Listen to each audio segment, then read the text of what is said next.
Hey there team, and welcome to just a quick little, 10,000 frames, 11, 2v2 on the Fields of Anarian. So I'm playing as Rhudaur here, alongside Dunland, played by Critch, so we got our nice Wildman alliance. Pretty standard Rhudaur army for me. Coldfell, ooh, I think I might have two Coldfell Maidens, let's see. One Coldfell Maiden there, no, that's it. Yeah, just one Coldfell Maiden is... Oh, no. Sorry, two of them, yeah. Really wanted to be safe from cavalry, it seems. Imladris is on the field, so I was like, yeah, no, might as well grab another. Then, Rhudaur Axeman there. Swordsman, Clansman there. No armor upgrade for the Clansman. I think it is worth it to give them the armor upgrade, but, like... Damn, I just don't have that sort of money to spend nowadays when I make my armies. Like yeah, I guess I'm just going back into my numbers approach. But anyway, we've got a nice long line of Dunman pikes next to the Herenidane pikes there. Usually I like to put the Herenidane pikes in the center, but I guess I made a mistake this time. I've still not fully formed my army. We'll see how it goes. Reforged javelins, that's a bit of a strange choice for me, but yeah, kind of wanted to use them. They are very effective, so yeah.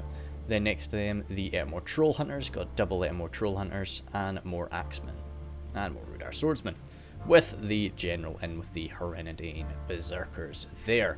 Like to put them in with the Berserkers, just, I don't know, it feels good to me, rather than being amongst the Enslavers, who I definitely do have. Yes, there they are. But yeah, next to me, I've got Critch with his Dunman Outriders. I could have access to these guys, of course, just very good cost-effective Lancers. No, no, sneeze. So yep, very good cost-effective Lancers there. Hopefully I will have edited out that sneeze. I might not have. If I haven't, I'm really sorry. In front of them, we've got the Spears of Orthanc and then the Riders of Orthanc. Critch likes to bring up a Ballista, and it's pretty good when we're together and we deploy sort of side by side. Oh, of course, my Rhudaur Marksman as well. When we do deploy side by side like this, he can put it in the middle and we can both focus on protecting it. Dunman Hunters there, and the Dunlanding Veterans with more Dunman Pikes. So he's got a bit of a sturdier phalanx than I do there, with the infantry alongside the main line, with Dunman Spears behind. And the Warg Riders have been taken, so we do have some Orcs with us, and some Half-Orc Baneguard and Half-Orc Baneguard there. Apart from that, oh, Blackwolds. Yep, knew there were. Oh, no, there are some Blackwolds somewhere, and I think they get deployed over there. So that's me finished my deployment. Yeah, pretty standard for me. I don't really put shields in front of my pikes, which is dangerous, but I do put my pikes quite far back, so that if somebody did want to shoot at them, they've really got to get quite close. They've got to expose their archers to me, and then I can basically... I know they'll probably be able to get a good shot or two onto my pikemen, but I can really lurch forward. I'm kind of tempting them in, so to say, you know, really just wanting them to get up and close. Well, let's just do that and then go up one, that's easier. So yep, that's Critch's formation there. Blackwolds are far out on the flank. We won't be able to see them because they will be hidden, but they are... the mini-map can see them. They're somewhere here. There they are, good. Yep, Blackwolds are hiding right there. First off our enemies today is Hulapuro with Imladris, so he's got his Riders of the Bruinen, double Riders of the Bruinen. Then some Swords of Rivendell there. Armor upgrade for these guys? No, nice and soft today. Then Imladris Guardians. More Swords of Rivendell. Eldrimway Swordmasters. Yeah, and the Swords of Rivendell. In front of them we have some Imladris Guardians. Again, no armor upgrades for the Imladris Guardians. Bruinen River Wards. Is that... I think that's just how they look as standard. I don't think they receive an armor upgrade to look like that. Then the Eldrimway Spears, Eldrimway Archers, Imladris Sentries. Yeah, no, they definitely look like that standard. Then the Eldrimway Spears and more Bruinen River Wards. So he's got a lot of River Wards there, who do have that anti-cavalry bonus, which is quite cool. It's nice to have a Swordmaster that can go chopping up cavalry quite nicely. Eldrimway Lancers, as we said, yeah. Then over here, for Imladris' very sort of small but quality approach, we have the... definitely as far opposite as you can really get with the Orcs of the Misty Mountains here, with King Amar. So he's got his heavy Goblin Spears. In front of his main line, a nice force of Goblin Archers. Heavy Goblin Spears on the other side. The main line is made up of Mountain Orc Host and Goblin Halberds, which is dandy, but as I say, those halberds are so slow. Cave trolls there, more cave trolls, cave troll drummers, and a warg force. So 2 warg riders and a Bolgs champion for that beautiful charge that they have. Kind of fun to imagine these sort of wargs building up the speed for this charge, but yeah, it's cool to see it happen. And yep, so as we usually like to do, we kind of just sit back for a minute and see what the enemy is going to do before we sort of lurch forward.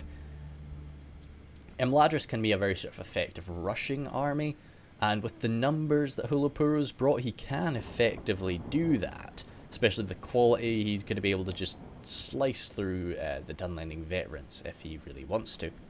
Oh yeah, okay, of course, the golden flags really stick out for Dunland. Ballista rattling into the cavalry. Yeah, we were chuffed to bits to get a shot or 2 off onto the Eldrazi Lancers. Even though it only actually killed 1 Cavalier, it's kind of worth it. Oh god, the rain is already set in. I think that this is a wedge formation. Oh, good shot right on through. But yep, the wedge is coming in, and these Dunland Hunters are going to be getting smashed. Gwathlo trackers there. Yeah, I would have probably broken up the wedge just so that you've got a bit more of a cover on these guys. Because that wedge really, I don't know, I just don't think that, yeah, it's unfortunate. You know, Medieval 2 just doesn't really work for the wedge too well. I wouldn't really recommend it. Anyway, my marksman here, I've sort of curled around to use Critch as a bit of a shield. Well, to sort of form up on Critch's flank, I mean.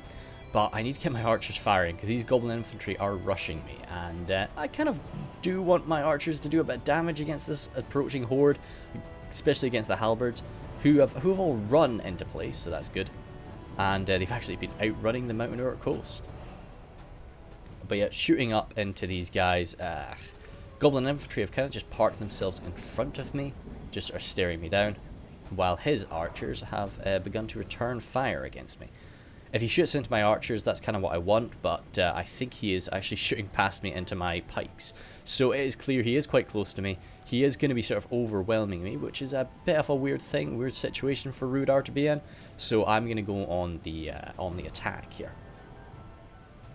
Coalfell Maidens, rattling off some javelins, but I felt somewhat confident with my anti-cavalry bonus to be able to hold my own against these wargs, but as you can see here, they did catch me, and they didn't really suffer any losses for that. So I'm going to just throw off my javelins into them, which is kind of a shame. I would really want to be using my javelins against some heavier units.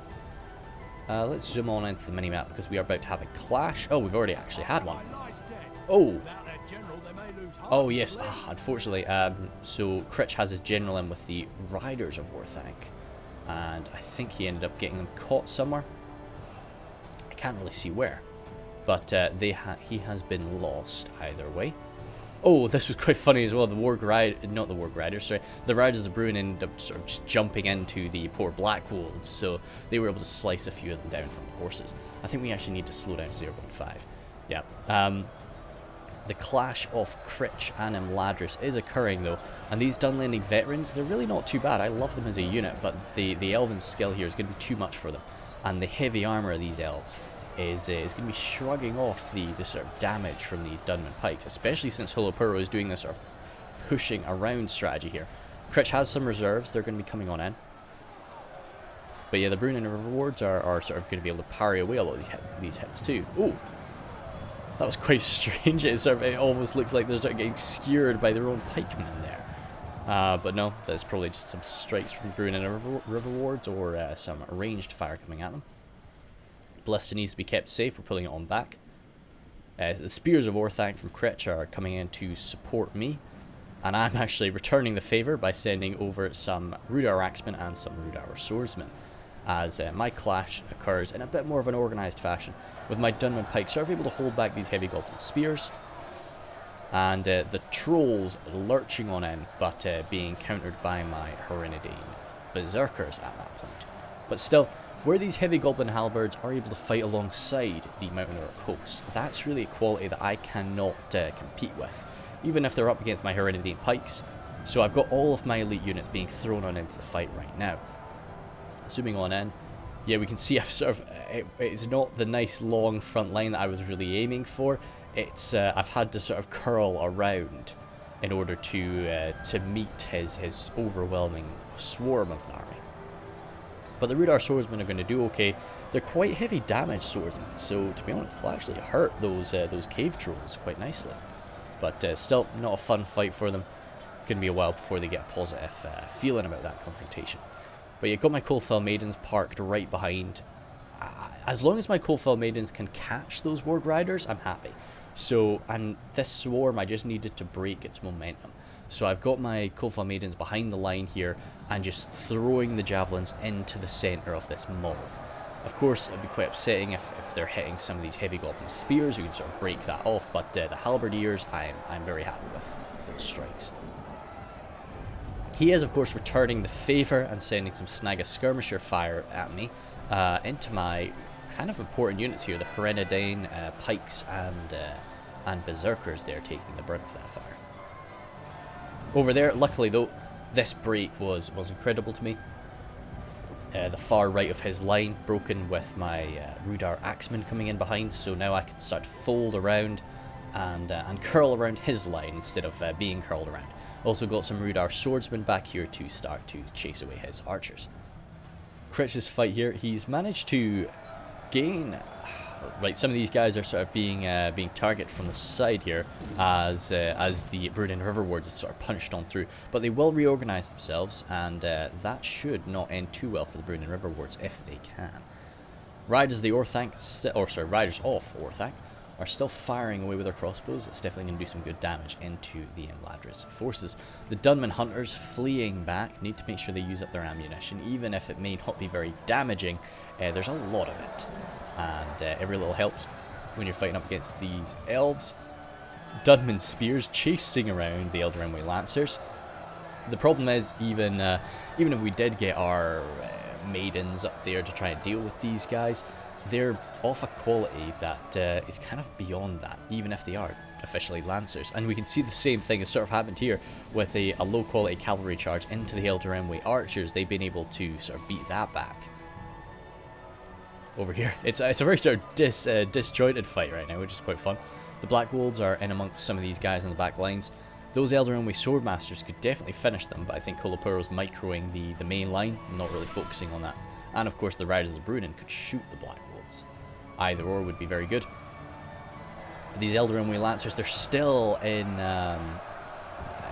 wedge formation there, which is really limiting their effectiveness, unfortunately. But it was enough to break that half-orc Baneguard unit. And things are not looking so great over there now. But Critch has managed to be able to pull his archers back. The Gwathlo trackers are quite good. I never really use them. Actually, does Cardlin get them anymore? I don't think Cardlin has access to them, but I never really used them when they did have them either way. So they're going to be able to put some good damage down. My Rhudaur marksmen who have pulled back from the fight there, targeting solely these Warg Riders, who have been able to catch up to some of my maidens who are now out of ammunition. And you can see the maidens may be anti-cavalry, but this is a bit beyond them, as the Warg Riders really are purpose-built for this. So they are able to charge on through, right into my Rhudaur Axemen, who are countercharging them now. So that's going to hurt the Bolgs champions, but it was a pretty messy confrontation for me. And over there, the Etmore Troll Hunters, though, they are spears in melee, but their javelins are what I'm wanting to use. I think that might be them. No, they've still got some javelins. So if they can just throw into the Bolgs champions, awesome. Coalfell Maidens are moving in to try and catch them. And then we can hopefully just hold these wargs in place while my Troll Hunters shoot them to pieces. But yet the main line is still holding. I've got victory across most of it, but I am taking losses. But it is the stubborn morale of the Rhudaur men that is kind of carrying me through this. The Goblin King bodyguard is stuck in there though, and I need to make sure my Hereditary Berserkers or Witch Realm Enslavers, who are right in there as well, are going toe to toe with that. But yeah, my Etmore Troll Hunters here, my Frodrum Javelins as well have been rattling into that front line. Wow, that's quite an arm on that guy if he's able to sort of throw all the way over here. But yeah, all the while these cavalry forces, the Warg Riders and the Bolgs champions are hurting me. But with one still somewhat healthy unit and some very badly damaged unit of maidens, I'll hopefully be able to keep them away from me. All the while, Spears of Orthanc are over here. They've still got their crossbows out, so they can still do some good work. My Rhudaur marksmen have changed target to this position over here, trying to find something to strike. The Imladris sentries are always a good shout, I'd say. Even if they do have some good armor, lacking that shield, they will go down. Looks like Crit is trying to get some charges going on here. They pull out little maces in melee, which is quite nice, but at the end of the day, they don't have a great charge bonus. So you really do need to get them in and out quite quick. Get some good fire there into these guys. And of course from the masses of fodder archers there too, it's looking pretty good. Crossbow fire coming all the way over here into the Riders of the Bruinen.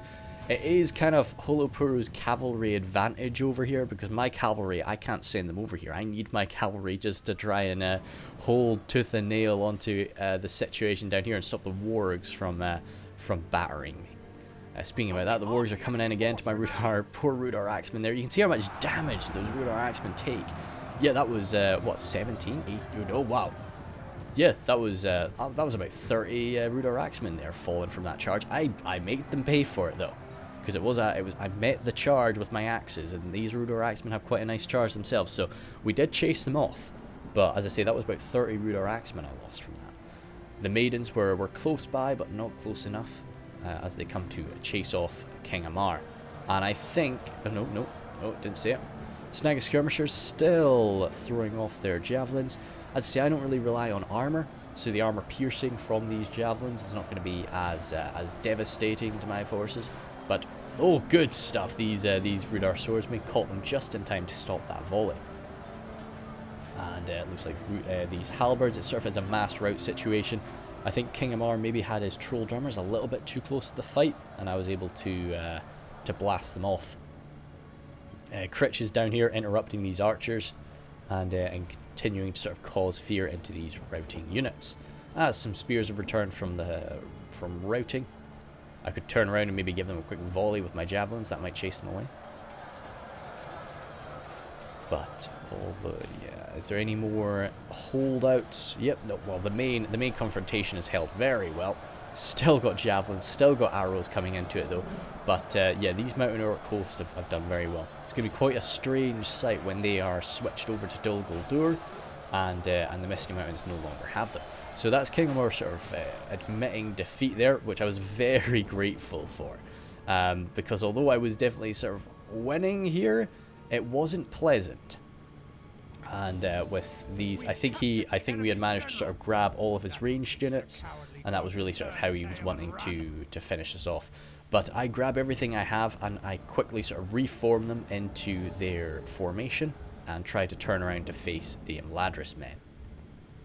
Swords of Rivendell coming charging down the hill there, Elderwin with spears behind them, and the Imladris sentries as well. Let's go to 1 speed.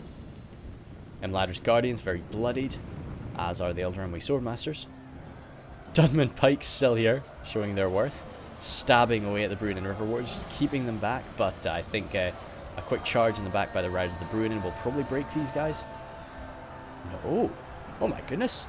Well done, Pikes. They didn't... Oh no, wavering now. Surely they're going to break to that. No. That's impressive, actually. I would have really expected that to break. These Elder Rimway archers are back here, not really able to find a target, probably not on fire at will. Quite high damage arrows, so he doesn't want to waste them. Dunland Pike's still standing. Wow. Very good stuff. I'm a big fan of that unit. It's very cheap, but it's good. It's good for what it is. Dunlanding veterans here going toe-to-toe with the Swords of Rivendell. Normally not a great fight for the Dunlanding veterans, but outnumbering them 2 to 1, they should be able to carry through that. And it looks like Hulapuro is really wanting to close his force in together. Critch is just trying to interrupt that. Give me more time to form up. Give me more time to have this clash happen the way I want it. So the Spears of Orthanc are sort of valiantly holding out against the Elder Rimway Swordmasters, while I rush forward to try and get a total flank around. What's still coming on here? The Riders of Orthanc for Critch, coming in for a rear charge. The problem is here, you know, they're not dedicated melee cavalry until they pull out their maces. So every time they move out from a fight, they take out their crossbows again. So then they come in for a charge, and they don't actually take out their maces until they've touched the enemy, and by that time the charge is kind of dead. So that's a shame, actually. I didn't notice that happening. But no, that's a nuisance about using ranged cavalry like this until you've used up all of their ammunition. Ruin River Wars coming in for a charge, but I'm kind of just running away from them. Okay, no, turning around to face them now. I should, how much do I outnumber them? Quite a lot. I should be okay in that fight, yeah. The elves are quite something in melee, but when you outnumber them that much, you should be fine. Rides the Bruin in, go toe-to-toe with my Coalfell Maidens, but once again, this is just a situation where the Wild Men of the North, or Wild Women of the North, in this case, are outnumbering the elves and picking them apart. Eldraenway Lancers.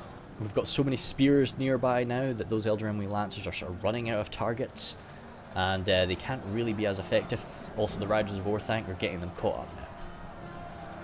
But if they can just hold them in place for a little minute longer while my Ettenmoor Troll Hunters show up, that should be them over. And the Eldraenway Spears are a last holdout. The battle is very much in our favor. Let's just jump to 2x speed, because I think all the confrontations are really going on now. And we're just sort of trying to see what Hulupuro's got up his sleeve. He's, yeah, he's sort of caught up in melee entirely. The only thing he's got free is this unit of archers here, but I think he's forgotten about them. But yeah, as I say, I think that this was, this battle was of course a lot closer than the percentages would make it seem, because King Imladris did admit defeat there. I think had he not, I think we would have definitely won, but it would have been a much messier confrontation. I wouldn't have been able to turn around and face Hulapuro with a proper formation, and I would have been a lot more bloodied. Now that's not to say, you know, you should never admit defeat. That's, you know, do whatever. Like it was clear we were sort of going to be winning that fight, but and it's always a struggle when you're playing with a random and you're playing against, you know, like Critch and I, when we can speak to each other in TeamSpeak. But you know, it was pretty damn good. I think Hulapuro's army, I wouldn't have constructed an Imladris army the way that he did. I really like to go, oh yeah, of course she comes in, just trying her best. I should sort of, oh no, this is a Rider of Orthanc. I think I charged in some maidens at some point. Oh yeah, there they are. There's fallen horsewomen there. But actually, was that a rider? But I couldn't say. My Hereditane have walked over them now. Either way. So yeah, I think to be honest, it wasn't too bad, but I really think Imladris Guardians, beefing them out with a bit of armour is always useful, even though their armour as standard is quite decent. No, I don't know. I was, yeah, I think the army construction was alright. I think this was just a case of we were backing each other up quite well. I think I think maybe what should have happened was Hulapuro should have maybe taken his cavalry and started smashing me, because I was already getting overwhelmed by, and sort of, you know, really outplayed by King Imladris' cavalry. Even with my 2 units of maidens, thank goodness I brought 2 units of maidens. I don't know what I would have done with only 1. But even just with these, you know, with what cavalry King Imladris had, I was really struggling. So I think had Hulapuro come over with his cavalry and started punishing me alongside it, yes, his troops would have been without that cavalry support, but I think it really could have crushed me. And I wouldn't have been able to form up as solid a front line against the approaching tide of Mountain Orcs. My Hereditane Berserkers actually gained an experience point. That's cool to see, as did these Dunland Pikes. Well done. Yep, so 173 kills. I'm chuffed to bits with that. I don't even know if they got their throwing weapons off. I'm sure they probably did, but yeah, still, good stuff from them. Witchroom and Slavers came in. I guess they had a lot of men left. Yeah, so they had a lot more killing to do. So I'm content with that. The clansmen there, whenever clansmen get like a decent 71, I'm happy with that. Like they're my front line. They're the first people that do get fought, and kind of they are just there to hold the line and allow me to initiate the surround that I want to. So it's unpleasant for them, but that's the job that they've got to do. And they actually were out killing some of my axemen. To be honest, one of those axemen was receiving a lot of charges from the Bogs champions and from the wargs. So I think that's probably the 41 there. The 141 is probably a better representation. 171 from those Rhudaur swordsmen. That's quite nice. And yeah, I was, yeah, these Dunman pikes of 255, chuffed to bits with that, out killing the Herenadine pikes. So that's awesome. What were the Herenadine pikes fighting again? They were, well, they were up against like the Mountain Orc hosts, but I remember there was something else that was causing me a lot of bother over there. But anyway, Fraudrum Javelins. I don't often use the Fraudrum Javelins. I just kind of wanted to change it up a bit today. Yeah, I don't know what. Like, I know Rhudaur is the Javelin faction, but I don't know. I only like to use a few Javelins. I like my 2 units of Troll Hunters, and that's kind of me. I'm happy. I kind of like to use Rhudaur as much more of just an aggressive Wildman faction, rather than, you know, the Javelin faction that everybody sort of views them as, but it's fair. Then, speaking of my more Troll Hunters, 150, pretty nice with that, and then the other one, 118, still nice and healthy, so I'm okay with that. Rhudaur Marksman did pretty good today, 110, good stuff. And but you're always going to get beefy kill counts whenever you're fighting the Misty Mountains. That's something you got to keep in mind. And yeah, the Kofa Maidens, like, I really do like the Kofa Maidens. Like, usually I love to take them to sieges, because worst case scenario, even if the enemy doesn't sally out at you, you just use them like javelins. Just get them behind your lines, just javelin the enemy to death, and then it's like, okay, cool, you know, that's great. At least they were somewhat useful. And then also, if the enemy does sally out, you've got something, sorry about that, you've got something to answer to the sally with. But yep, then Critch, this was Critch's first time playing as just normal Dunland. I think Isengard, I don't know what he'd have to say, but I think Isengard is his favourite faction. So he is, but when he plays Isengard, he uses a lot of Dunland forces. So I kind of recommended to him, hey, like, do you want to test it out? Do you want to try and see? But I think it definitely, you can really see that Isengard benefits from the heavy Uruk-hai infantry and such, and the Uruk-hai pikemen, which are really useful. Also those crossbows and wargs as well. Isengard is good, but yeah, Dunland kind of doesn't have the tools that are necessary sometimes. But I think Critch was definitely missing some lancers. He was or some armored lancers. He was using his Riders of War tank to get a few charges off, but as we said, when they charge and they've still got their crossbows out, that's a bit of a nuisance. Holo Puro there, I think strategy wise, as I say, I don't think he did anything wrong. It was really just a case of he could, I would have liked to have seen what would have happened had he sent his cavalry over to me and tried to mess with me with that. And then there was just a little bit of micro loss with a few units that were dotted around. Those Black Wolves, you know, as I say, they could have been shot earlier, they could have been charged by the Swordmasters, and those Eldraenwy archers could have been moved up and got some shots on me. But by that point, you know, it was the way it was. King of Mar, I was happy enough with how he constructed his army. Maybe the halberds are faster now, because they were able to move up, and I know you can just take them out of phalanx and run them, but like, no, dude, I always find they're so slow. But no, they got up there real quick. There was no, oh yeah, there were goblin archers. Crossbows would have been overkill against me. Yeah, when you're going up against wild men, there's no point in taking crossbows. Yeah, no point in really taking the heavy goblin archers either, I think. But maybe up against my pike line, if he had gotten those because he kind of had cav supremacy. So maybe he could have just taken his archers around my flank, because I wouldn't have really been able to pester those archers.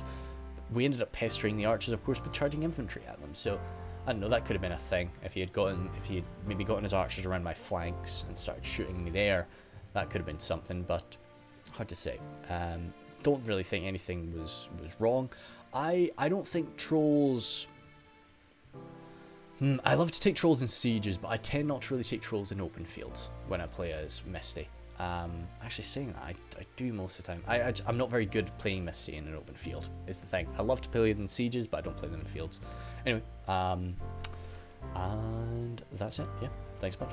Oh, yeah, one thing. Should have mentioned this at the start of the battle. The last battle I put out, sorry about that. That was just because I ran my laptop in silent mode. I really try to not do that when I do battles, but sometimes it happens accidentally. But yeah, thanks so much.